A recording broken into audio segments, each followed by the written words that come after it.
上個禮拜咧，我哋介紹咗兩部37、38萬嘅 SUV。假如仲未啱睇，今日仲有兩部。冇錯，咁首先咧就有一部平至20零萬，齊料至30幾萬都有嘅 Kia Sorento。咁另外有一部咧就貴一大截，但係又威啲嘅 Land Rover Discovery Sport。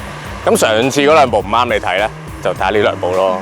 咁若然你 miss 咗上次嗰集，咪入我哋 YouTube channel 睇翻啦。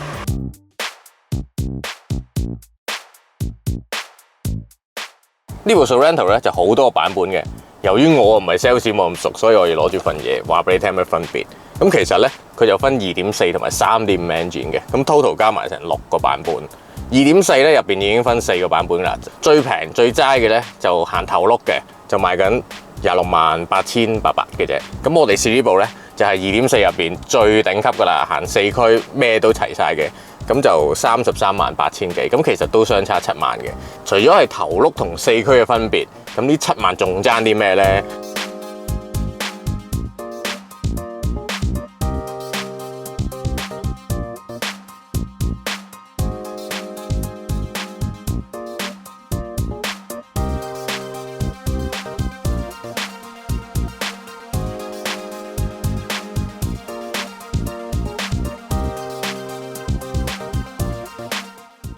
咁加埋都幾多嘢嘅，咁連埋嗰套驅動嘅模式啦，我諗呢7萬蚊都唔係話唔抵花嘅。咁因為呢部叫做 Full Option 啦 GT Line， 咁除咗剛才講嗰啲咧，佢都有其他嘅設備嘅，有啲都 OK 嘅。例如咧呢張前座咧前後兩邊都有電暖燈，正啦，冬天，不過香港好少用。但係我最中意就係佢有冷氣燈嘅，即係會有冷風涼浸浸吹出嚟嘅。依家30零度就係日流。咁我建議所有車廠都要裝呢個啊。然之後佢仲有一個無線叉電嘅兜喺度嘅。咁若然咧用嗰啲曉得無線充電嘅電話就方便啦，就咁劈就得噶啦。咁佢個電尾門啦，呢度有個掣撳嘅，撳實可以打開，撳翻呢個掣咧，亦都可以自動閂翻埋嘅。咁呢個如果你係過關嗰啲，其實幾方便嘅。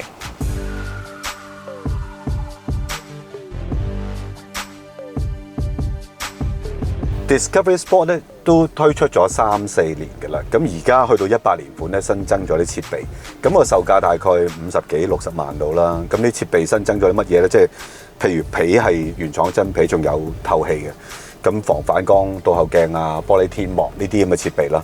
所以望落去咧，你唔會覺得好多好堅密嘅設備嘅，咁但係都實用嘅。譬如冷氣啦，左右兩區嘅恆溫冷氣啦，後座有一個獨立冷氣嘅。最好嘅優點咧，就係你喺前座咧，喺個中控台嗰度咧，係可以控制後邊嘅冷氣嘅開山同大細風嘅。因為後邊嗰個冷氣都相當牢嘈嘅，咁有啲手多開完攞車走咗就算嘅，不負責任咧。你喺呢度咧就可以閂翻佢，甚至校得好細風嘅。咁充電位究竟有幾多個咧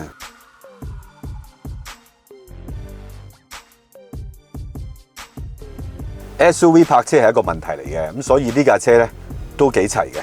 有後泊車鏡頭啦，頭尾 sensor 都係會自動着嗰種啦，所以都 OK 嘅。咁18年嘅版本咧，仲加入咗電動尾門嘅。咁呢個尾門都相當好用，因為遙控可以開關，呢度撳掣咧一樣可以開關。Land Rover 嘅其中一個好標誌性嘅設備咧，就係佢哋嘅 driving mode。咁唔係啲咩 sport 啊咩啊，而係一啲 off-road 嘅 driving mode。咁佢有 sand 啊，有 gravel 啊，有 rock 啊。呢架車仲有一個比較有趣嘅功能嘅，叫低牽引力起步功能。咁就係喺路面好滑，你基本上好難起步嘅時候咧，你撳着佢，你照俾油。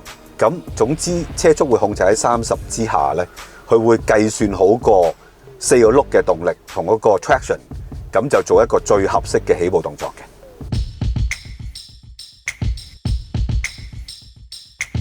又係行李箱時間啦。咁我哋帶備咗2個 hand carry 行李箱，擠唔擠得落咧？咁睇下隔離有部先，擺得落咧，好似都仲有啲鬆動嘅，都即管度下，睇下實際嘅尺寸先。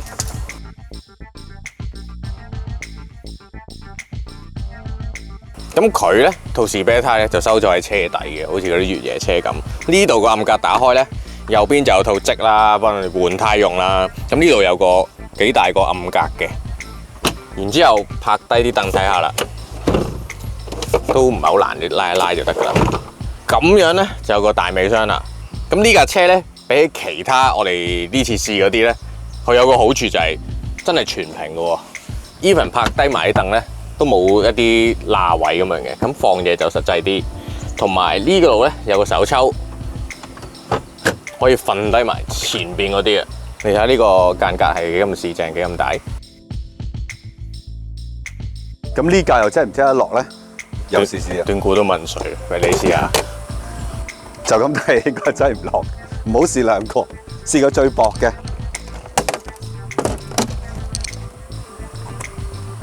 閂唔閂到啦？嗶嗶係唔得嘅，點都好啦，度一度去。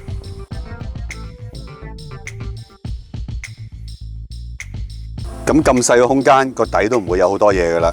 咁係啲工具啊、積啊嗰啲咁嘢，因為佢本身係有個士啤胎喺車底嘅，咁所以都有需要有啲咁嘅工具嘅。咁另外呢個尾箱嘅特點咧，就係佢有個行李簾嘅。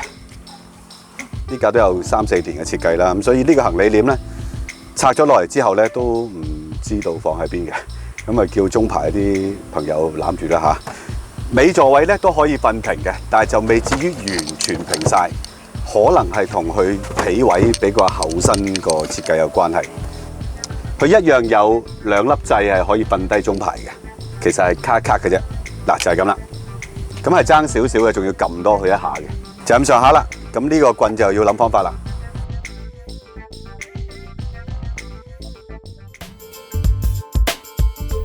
Sorento 車入邊擺嘢嘅空間咧，我覺得係正常嘅。咁正常前邊呢度有個兜仔，佢有啦。咁剛才講過仲可以無線插電，2個杯架啦，合理啦。呢度有個兜仔俾你擺散紙，都係合理嘅。不過手枕入邊咧，原來好大嘅喎。有個兜仔之餘咧，你可以拆出嚟，咁可能抌垃圾都幾好啊。裡面咧係好深同埋好闊落，好四正嘅，呢個幾好用。咁門邊咧就唔算太大嘅，我諗可以插支普通樽裝水啦，同埋擺少少雜物啦。咁當然有手襪箱啦。咁另外咧呢度有個位咧，我開頭以為係一個暗格可以擺啲油卡嗰啲，點知拆出嚟係啲電線嚟嘅，所以唔好亂咁掹啦。咁後座咧都係差唔多嘅啫，有正常嘅杯架啦，門邊都係可以擺少少嘢啦。咁我哋2集4部7座 SUV 咧，似乎個空間最大係呢架 Sorento 喎。但係點解我而家咁逼咧？因為我未褪後啊嘛。睇嘢啦，哇！其實可以褪到咁厚嘅。若然你前面冇人坐喺呢度，仲有個掣可以移動佢喎，好抵死喎。咁你個位越嚟越大，翹腳都仲得，爭少少得啦而家。咁其實咧，佢中排啲凳咧，唔算太高嘅，我覺得，因為中間呢度有少少凹落去咧，咁所以坐咗落去頭頂咧，空間係 OK 嘅。腳位咧，就算我變翻正常咧，都唔太差嘅。咁呢個角度咧係可以調校嘅。咁若然後排有人坐，你咪較直少少，讓少少俾佢咯。同埋張凳咧都幾圓熟。仲有咧，呢個地台係完全平嘅。4驅都可以做到咁平咧，其實真係正。咁中排咧係張凳係墊高咗少少嘅，但係你起碼隻腳可以擺落去先啦，咁就唔使霸咗隔離啲位啊嘛。咁我話呢架 Sorento 個車廂特別大咧，就唔係吹水嘅。我咁樣驟眼及及，連個尾排都好似大過其他車喎。咁佢都有後座嘅冷氣，自己可以校埋個風力嘅。咁不過當然唔係由我試啦，一陣我哋又交翻俾我哋嘅後座測試員 Ruby 去試下嘅。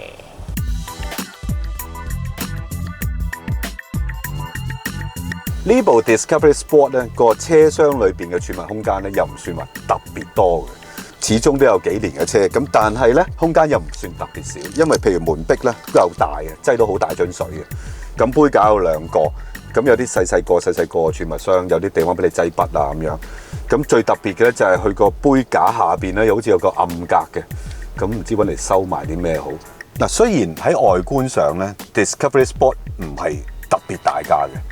咁但係當你坐入去中排嘅時候咧，會發覺個空間又唔錯喎，特別係座位嘅左右空間，2個成年人坐咗各自一邊，中間都仲有好多位嘅，好似好偏心俾中間嗰個咁嘅。而家張凳咧就褪到去最後嘅，咁個腳位當然就 very good 啦，咁一路褪到最後啊嘛。真係要坐3排嘅時候咧，其實都要褪前嘅。咁幸好咧，前座凳底咧，我隻腳可以攝入去，咁所以其實你褪前啲，我又唔會覺得隻腳頂得好冚嗰隻個感覺咯。仲有一個特點咧，就係個頭部個空間啊。因為之前試咗幾部都 OK 嘅，但係你會感覺到近嘅個感覺。呢個坐落去咧，你係感覺到遠嘅。如果將佢打開埋個天窗咧，感覺會更加美妙。話俾你聽，因為係冇框、冇中間嘅橫梁，望星星冇得頂。不過佢嗰個中間位嘅腳位度咧，仲有少少嘈。始終都係一部4驅，但係佢都算係一個好淺嘅嘈。你坐咗落去咧，唔使因為個嘈咧要紮個好大嘅馬，或者要夾到好細嗰種感覺，都 OK 嘅。又係測試後座空間嘅時間啦，咁不如揾翻我哋測試員 Nubi 出嚟啦。Discovery Sport 同上集嘅 Tiguan Allspace 一樣，都係將歐洲車嘅設計套用喺香港，變相令到張凳重咗，收摺嘅時候就更加辛苦啦。我啱啱就試錯過，我覺得 headroom 係唔錯嘅，但係膝頭位就超級頂腳，加埋個位嘅設計係好低矮，近乎貼住地台，隻腳又唔可以收喺前座底，個感覺就好似長期要踎喺地下度咁，所以我覺得都坐得幾辛苦嘅。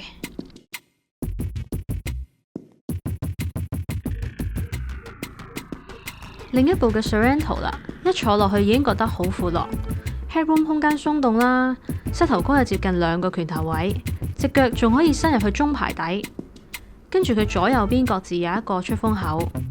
我自己覺得兩集總共4部車嚟講呢， Sorento 嘅尾排係坐得最舒服嘅，行車嘅時候亦都有高級嘅感覺。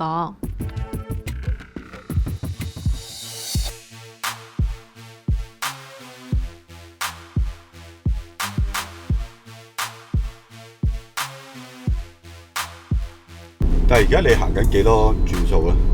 依家2500到啦，錯唔錯？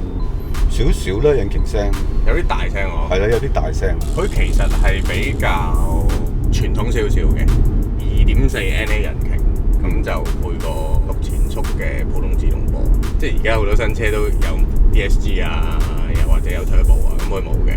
咁佢仲有幾個 driving mode 嘅。依家 comfort 已經係咁啦。咁如果我轉個 sport 咧，咁佢就會再扯高少少嘅。係喎，啲聲有少少唔同咗。係啦，咁而家都係印住行，都挨近3000轉噶啦。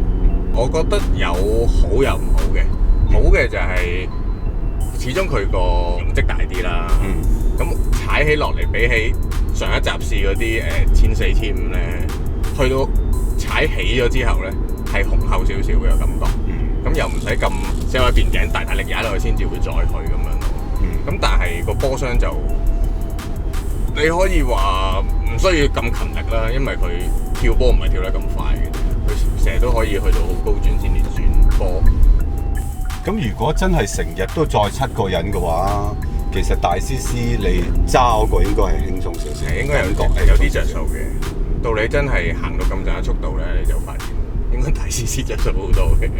但係油耗可能會高咗啲。都係嘅，應該會高啲。即係就咁坐，我都覺得我呢架係 Kia 嘅。即係如果當然我哋成日都接觸新嘅 Kia 都幾多驚喜嘅。咁但係你就咁講一個冇接觸開南韓車，仲要係可能唔係好熟 Kia 嘅，咁佢覺得哇原來咁嘅 Kia 都幾好喎。都 OK 喎，其實個 ride 感覺係 OK， 除咗啲聲係多啲之外，咁引擎聲多啲，你轉彎嘅時候個胎個摩擦嘅聲係明顯嘅。咁但係你順住行都覺得，咦有啲高級車嘅感覺。我覺得有少。係啊，即係可能有啲人好罩嘅韓國車，其實佢根本未試過，純粹覺得喂韓國車唔掂啦。但係其實依家都唔似㗎啦。你揸咧覺得咧？我揸覺得都唔係太差喎。即係其實架車算 stable 嘅，佢嗰啲動作左左右右嘅動作咧，每一下都有，但係又唔係大得好誇張嗰種嘅。你要架車回翻轉頭嗰個動作，亦都係比較細，所以揸起上嚟你唔會好緊張啊，好 nervous 架車揈得好勁。其實如果真係20幾萬買最平嗰個版本，但係 SUV 嘅樣 ，even 佢係頭轆，但係有咁大嘅空間。即係七座 SUV 嚟講，佢都算最後排係可以接受嘅程度嚟嘅。咁都好似幾算大嘅，我覺得叫抵食夾大件。係啊，抵食夾大件，仲要幾大件嗰隻嚟。幾大件啊